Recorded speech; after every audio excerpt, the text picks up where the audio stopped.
How to install YouTube on Windows 11. This tutorial shows you how to add YouTube as a standalone app on your PC.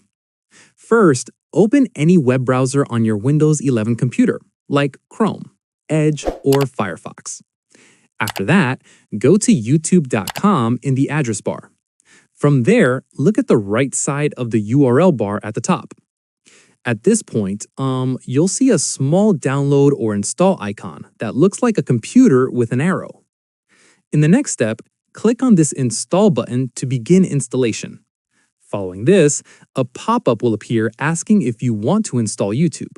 Once done, click Install to confirm and add YouTube as an app. From here, YouTube will be installed on your PC and appear as a separate application. At this stage, you can find the YouTube app in your Start menu. After this, click on it to open YouTube in its own window without browser tabs. Once completed, the YouTube app will run independently just like any other installed program. Finally, you can pin it to your taskbar for quick access anytime. And that's it! If this YouTube installation guide helped you add YouTube to your Windows 11 PC, give it a like. Subscribe for more PC tutorials, and tap the bell icon for updates. See you in the next one.